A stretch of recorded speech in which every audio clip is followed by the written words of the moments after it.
saya punya problem. Lalu beliau mengatakan, sedekah aja, sedekah aja, sedekah aja.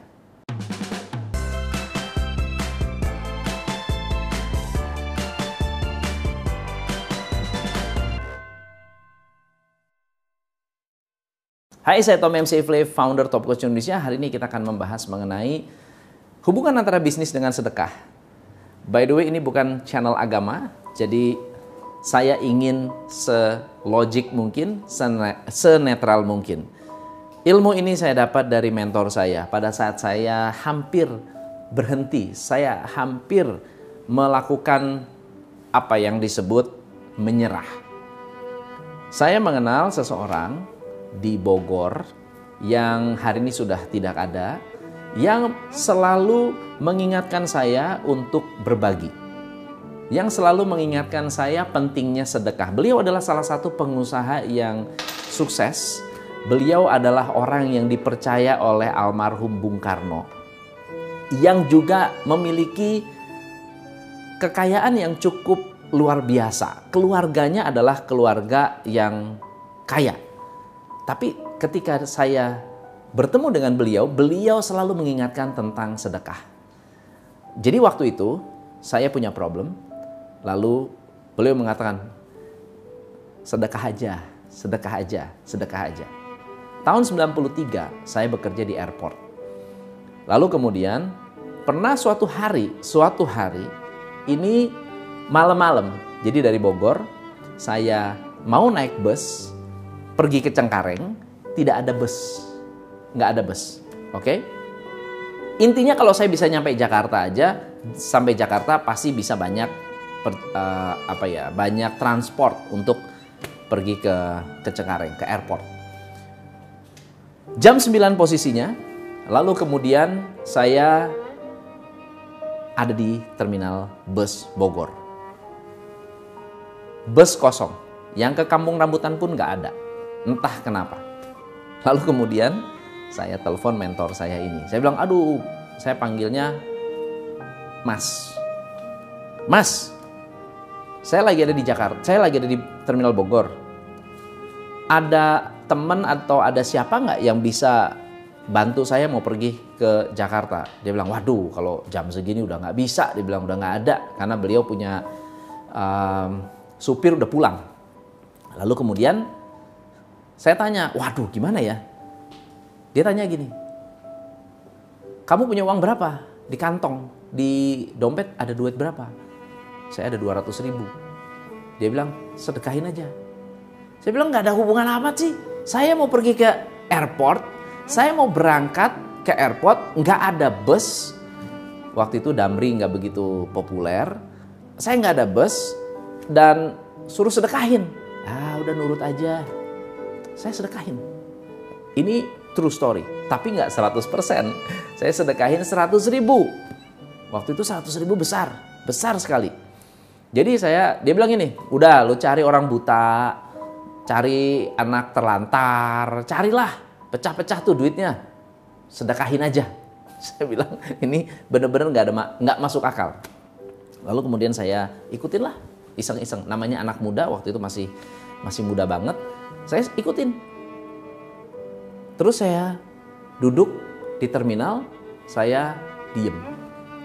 Setengah jam, 45 menit, nggak ada kabar.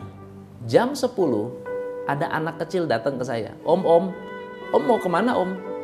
Saya bilang, saya mau ke Jakarta. Om, di sana, jadi ada satu mobil, Kijang, hijau, mobil kayak mobil tentara. Lalu dia bilang, om, di sana ada om mau pergi ke Pasar Senen, nggak punya ide, nggak tahu jalan. Om bisa tolong nggak? Om bisa bantu nggak? Saya bilang, ya udah bisa, saya datangin. Pak, gimana Pak? Bisa saya bantu Pak? Iya dek, saya mau pergi ke Pasar Senen, mau jemput orang di Senen. Bisa nggak tolongin saya? Ada nggak yang tahu jalan? Saya bilang, saya tahu jalan. Saya ngekos di Cempaka Putih. Adek bisa nggak temenin saya? Boleh Pak, saya anterin ke Pasar Senen. Habis itu saya bisa naik transport kantor. yang janjian di Pasar Senen.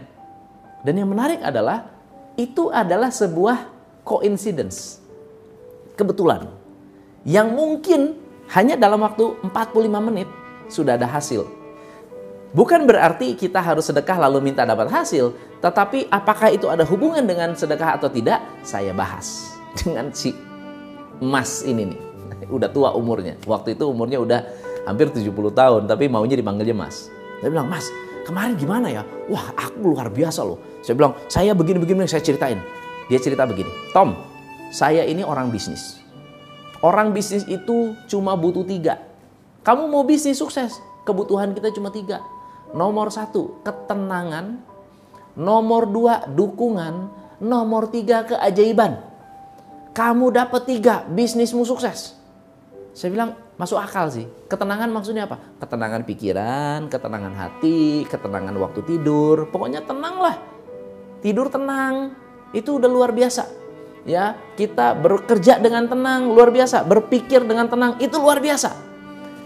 Nah, yang kedua adalah dukungan. Kalau kamu didukung karyawan, kalau kamu didukung pemerintah, kalau kamu didukung sama supplier, kalau kamu didukung sama customer, kamu udah tenang hidupnya. Tapi yang ketiga, kita butuh keajaiban. Keajaiban itu apa? Kemudahan. Ya, sesuatu yang di luar sana susah, kita gampang. Itu kemudahan, itu keajaiban. Saya bilang, ya 3 hal itu memang benar penting. Tapi apa hubungannya sama sedekah? Saya bilang gitu. Kenapa saya harus sedekah waktu itu? Saya benar-benar penasaran karena masih benar-benar blank. Dia bilang begini, ada 10 keuntungan kalau kamu sedekah. Keuntungan yang pertama, kamu waktu sedekah perasaanmu gimana? Tenang. Itu adalah ketenangan batin. Jadi semakin banyak sedekah, batinmu tenang. Itu yang pertama. Yang kedua, kamu belajar untuk melepaskan diri dari kemelekatan. Apa itu kemelekatan? Kamu memegang sesuatu terlalu kuat, kamu tidak bisa istilahnya lepas dari masa lalu. Melekat. Ya, kamu punya karyawan, keluar karena kamu masih melekat, masih diomongin. Kamu ada istri bikin kesalahan, kalau kamu melekat dengan kesalahan itu, kamu masih omongin, ungkit-ungkit, sering mengungkit-ungkit, itu namanya melekat. Tapi soal uang, melekat itu begini, kamu bayangin pegang uang, ya, kamu pegang, ayo pegang, Anda juga sama, duitnya pegang semua, oke? Nah sekarang ada uang baru mau masuk, bisa nggak terima uang baru kalau Anda memegang uang yang ada secara ketat? Nggak bisa. Dia bilang apa? Kamu harus buka tangan. Kamu harus melepaskan sebagian supaya dapat yang baru. Itu filosofi penting. Dia bilang gitu. Oke? Nah, yang ketiga adalah kalau kamu banyak memberikan sedekah, pada saat kamu sedekah melahirkan energi positif. Jadi ternyata makin banyak sedekah makin berenergi, dan energi ini penting buat kita dalam berbisnis, ya.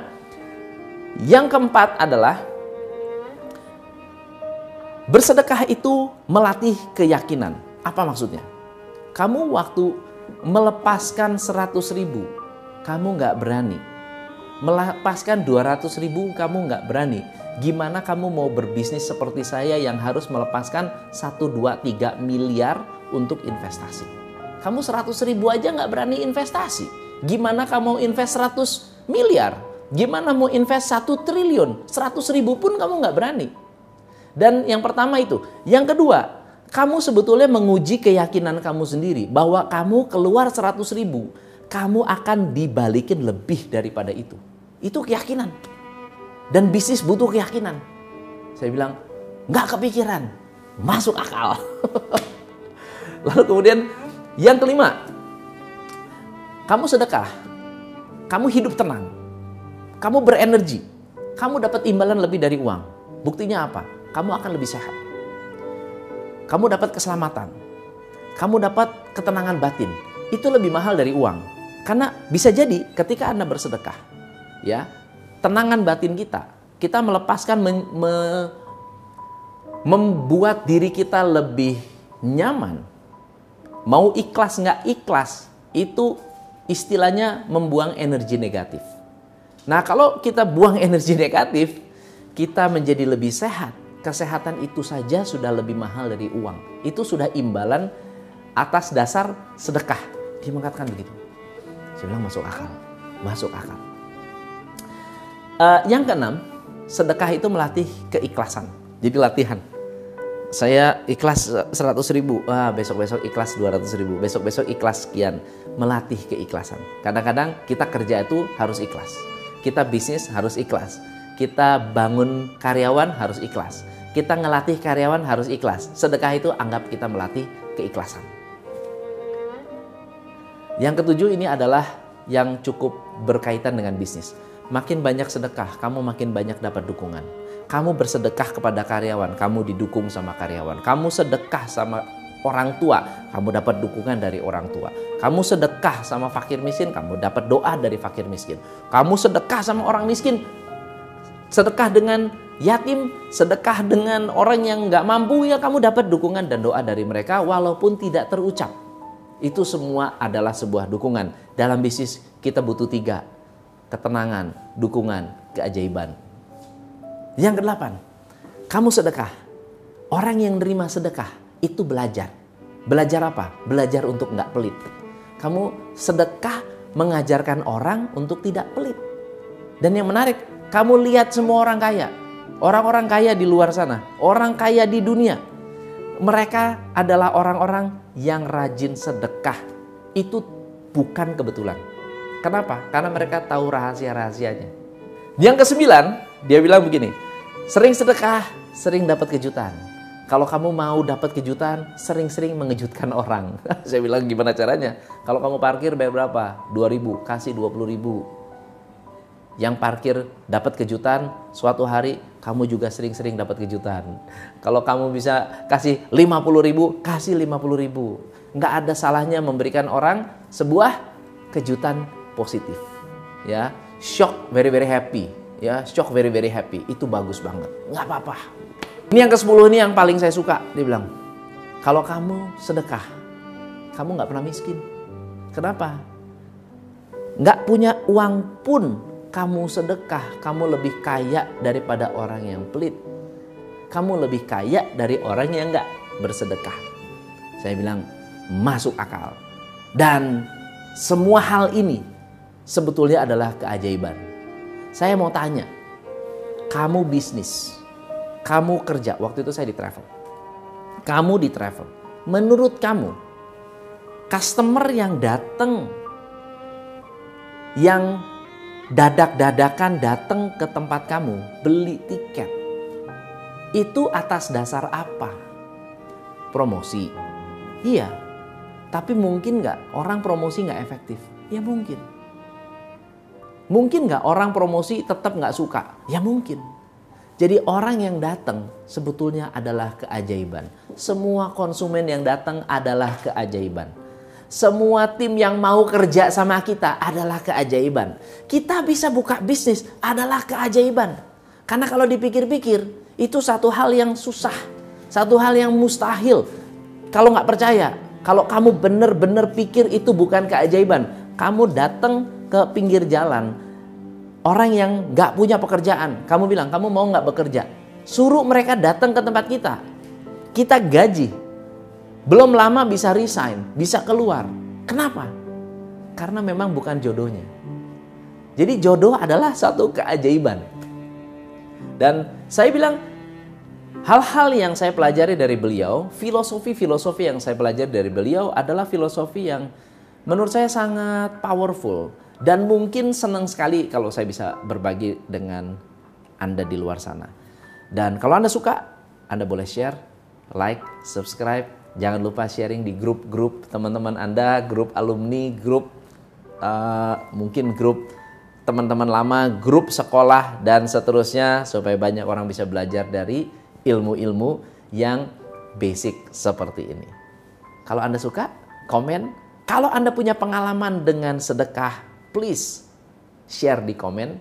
Dan siapa tahu kita punya pengalaman yang sama. Saya Tom MC Ifle, salam pencerahan.